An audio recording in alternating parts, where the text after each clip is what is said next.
ഇയ്യോബ് അധ്യായം 32. അങ്ങനെ ഇയ്യോബ് തനിക്ക് തന്നെ നീതിമാനായി തോന്നിയതുകൊണ്ട് ഈ 3 പുരുഷന്മാർ അവനോട് വാദിക്കുന്നത് മതിയാക്കി. അപ്പോൾ രാം വംശത്തിൽ ബൂസിനായ ബറഖേലിന്റെ മകൻ എലീഹുവിന്റെ കോപം ജ്വലിച്ചു. ദൈവത്തെക്കാൾ തന്നെത്താൻ നീതീകരിച്ചതുകൊണ്ട് ഇയ്യോബിന്റെ നേരെ അവന്റെ കോപം ജ്വലിച്ചു. അവന്റെ 3 സ്നേഹിതന്മാർ ഇയ്യോബിന്റെ കുറ്റം തെളിയിപ്പാൻ തക്ക ഉത്തരം കാണായിക കൊണ്ട് അവരുടെ നേരെയും അവന്റെ കോപം ജ്വലിച്ചു. എന്നാൽ അവർ തന്നേക്കാൾ പ്രായമുള്ളവരാകൊണ്ട് എലീഹു ഇയ്യോബിനോട് സംസാരിപ്പാൻ താമസിച്ചു. ആ 3 പുരുഷന്മാർക്കും ഉത്തരം മുട്ടിപ്പോയി എന്ന് കണ്ടിട്ട് എലീഹുവിന്റെ കോപം ജ്വലിച്ചു. അങ്ങനെ ബൂസിനായ ബറഖേലിന്റെ മകൻ എലീഹു പറഞ്ഞതെന്തെന്നാൽ, ഞാൻ പ്രായം കുറഞ്ഞവനും നിങ്ങൾ വൃദ്ധന്മാരുമാകുന്നു. അതുകൊണ്ട് ഞാൻ ശങ്കിച്ചു, അഭിപ്രായം പറവാൻ തുനിഞ്ഞില്ല. പ്രായം സംസാരിക്കുകയും വയോധിക്ക് ജ്ഞാനം ഉപദേശിക്കുകയും ചെയ്യട്ടെ എന്നിങ്ങനെ ഞാൻ വിചാരിച്ചു. എന്നാൽ മനുഷ്യരിൽ ആത്മാവുണ്ടല്ലോ, സർവശക്തന്റെ ശ്വാസം അവർക്ക് വിവേകം നൽകുന്നു. പ്രായം ചെന്നവരത്രേ ജ്ഞാനികൾ എന്നില്ല, വൃദ്ധന്മാരത്രേ ന്യായബോധമുള്ളവർ എന്നുമില്ല.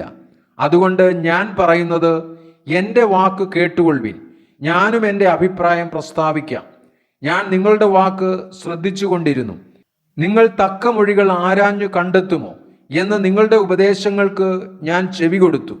നിങ്ങൾ പറഞ്ഞതിന് ഞാൻ ശ്രദ്ധ കൊടുത്തു. ഇയ്യോബിന് ബോധം വരുത്തുവാനോ അവന്റെ മൊഴികൾക്ക് ഉത്തരം പറവാനോ നിങ്ങളിൽ ആരുമില്ല. ഞങ്ങൾ ജ്ഞാനം കണ്ടുപിടിച്ചിരിക്കുന്നു. മനുഷ്യനല്ല, ദൈവമത്രേ അവനെ ജയിക്കുമെന്ന് നിങ്ങൾ പറയരുത്. എൻ്റെ നേരെയല്ലയോ അവൻ തൻ്റെ മൊഴികളെ പ്രയോഗിച്ചത്? നിങ്ങളുടെ വചനങ്ങൾ കൊണ്ട് ഞാൻ അവനോട് ഉത്തരം പറയുകയുമില്ല. അവർ പരിഭ്രമിച്ചിരിക്കുന്നു, ഉത്തരം പറയുന്നില്ല. അവർക്ക് വാക്കുമുട്ടിപ്പോയി, അവർ ഉത്തരം പറയാതെ വെറുതെ നിൽക്കുന്നു. അവർ സംസാരിക്കായികയാൽ ഞാൻ കാത്തിരിക്കണമോ? എനിക്ക് പറവാനുള്ളത് ഞാനും പറയും, എൻ്റെ അഭിപ്രായം ഞാൻ പ്രസ്താവിക്കും.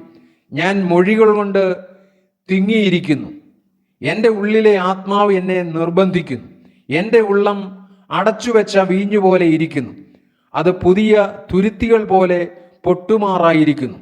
എൻ്റെ വിമ്മിട്ടം തീരേണ്ടതിന് ഞാൻ സംസാരിക്കും, എൻ്റെ അധരം തുറന്ന ഉത്തരം പറയും.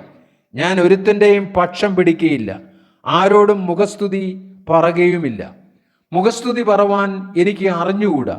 അങ്ങനെ ചെയ്താൽ എൻ്റെ സൃഷ്ടാവ് ക്ഷണത്തിൽ എന്നെ നീക്കിക്കളയും.